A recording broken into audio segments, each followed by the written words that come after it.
We know Bruce Willis, a very popular and multi-talented actor. He's mainly popular for his great acting skills and his gracefulness in drawing different types of roles. In simple words, he's known for being one of the most versatile actors in the Hollywood industry.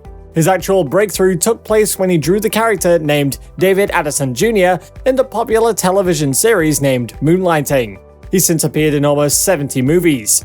Bruce has been able to capitalize from his fame, amassing millions over the years. From being a famous bartender to getting a paycheck of millions in a matter of a few years, Bruce has come on a long way, and today we're going to be taking a look at the amazing life achievements and the lavish lifestyle of Bruce Willis. From a stuttering teen who found an amnesty while on stage in a high school acting class, who went on to security guard, a real-life private investigator, and bartender, to a film actor and musician whose films have exceeded $2.5 billion in box office ticket sales. Bruce is one of Hollywood's top 10 box office draws. Like many others, he's also had a stage fear and wanted to overcome that to succeed in his future career.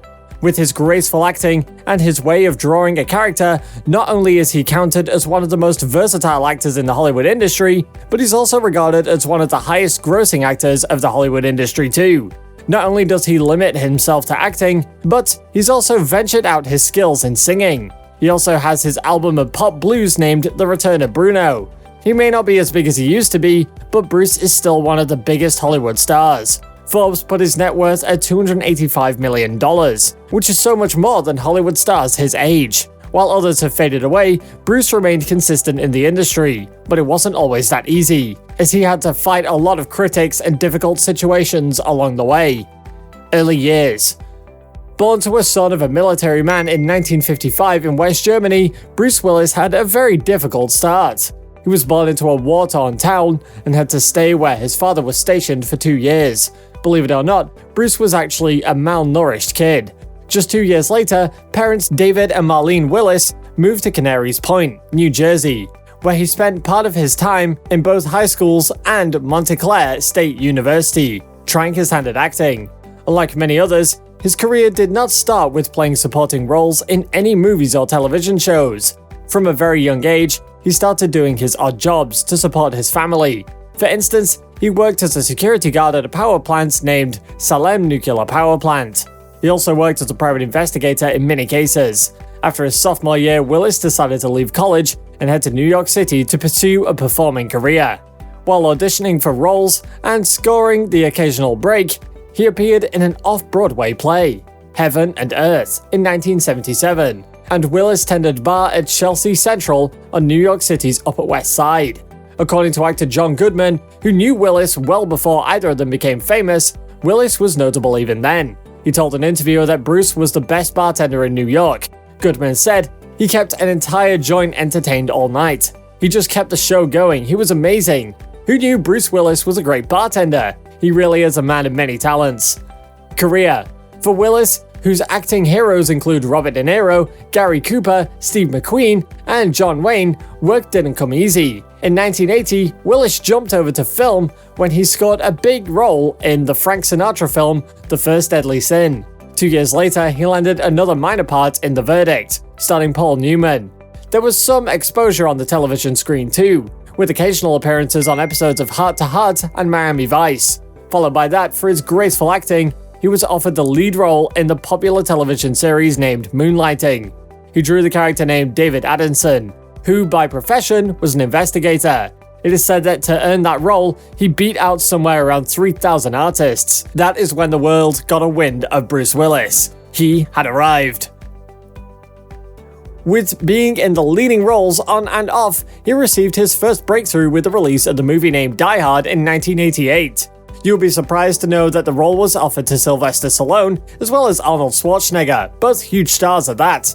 However, they turned it down, and Bruce Willis was there to sweep away. Even though he only received $5 million for it, Die Hard became Bruce Willis's most iconic and important movie. The director was so impressed with his graceful acting that he was cast in the second installation of the movie, which was named Die Hard 2. The second installation was far more successful as compared to the first one, in terms of both commercial as well as critical success.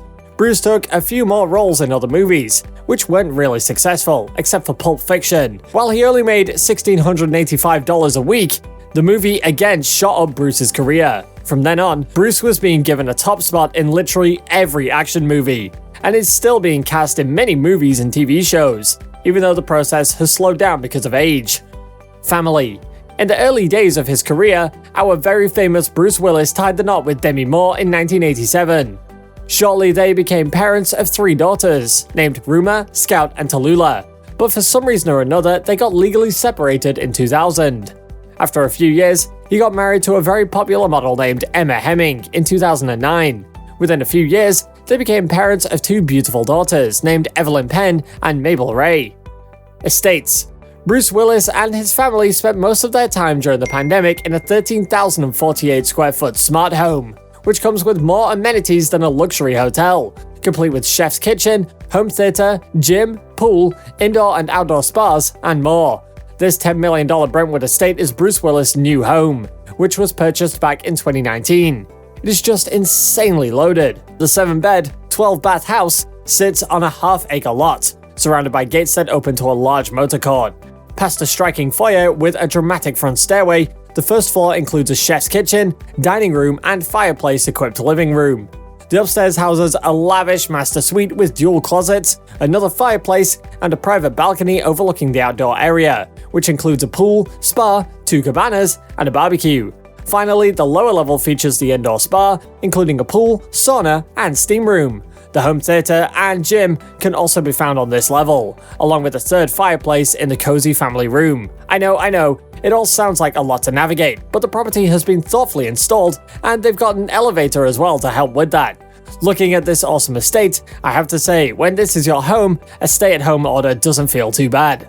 Bruce Willis also had a Turks and Caicos mansion, for which he sold for $27 million. $6 million less than its original $33 million price tag, located on the exclusive Parrot Cay in Turks and Caicos. The home can be reached via a short flight from Miami, along with a 35-minute boat ride to reach the property. The house is the main attraction, which also has 1,000 feet of private beach. It is one of the most exotic properties anyone can own. I have to say, Bruce Willis has great taste. These are not the only estates that he's owned. Bruce is also very active in the real estate market.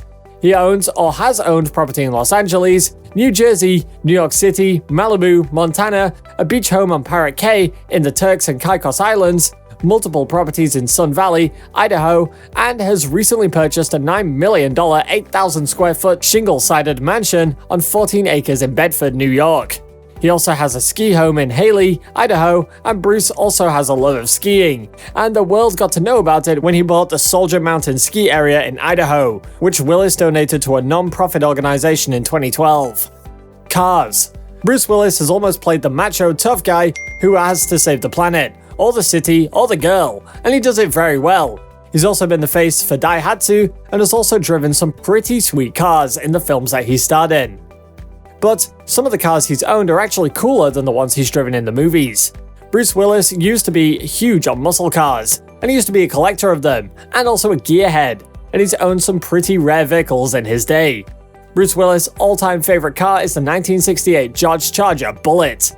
This model was made famous in the ultimate muscle car movie, Bullet. The genre-defining 10-minute car chase features Steve McQueen in a Mustang being chased by 2 baddies in a 1968 Charger.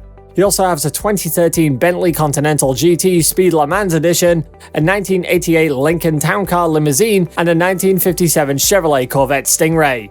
Other cars he's owned over the years were auctioned off, and they were a 1957 Chevrolet Corvette, a 1954 Chevrolet 31000, and a 1968 Shelby GT500. Bruce is a die-hard American muscle fan, but he also owns modern cars like Range Rovers and Cadillac Escalades. What do you think? Which of these would be the best for grocery shopping? Achievements. Being one of the most versatile actors, he has a never-ending list of awards. He earned his first ever award in 1987, which was a prestigious Primetime Emmy Award under the category of Outstanding Lead Actor in a Drama Series for Moonlighting. He also won the Golden Globe Award for the Best Actor Television Series Comedy for being the Best Actor Television Series Comedy for his role in the movie Moonlighting. Other than that, he was also awarded the Primetime Emmy Award for the popular sitcom Friends under the category of Outstanding Lead Actor in a Comedy Series. He won the award in 2000. Apart from winning awards for movies and television shows, he also earned the prestigious office of the Order of Arts and Letters. He was also awarded the award by the French government in the month of April 2005. That's it for today, folks. Which is your favorite Bruce Willis movie? Let me know in the comments below, and if you enjoyed the video, don't forget to like and subscribe to my channel.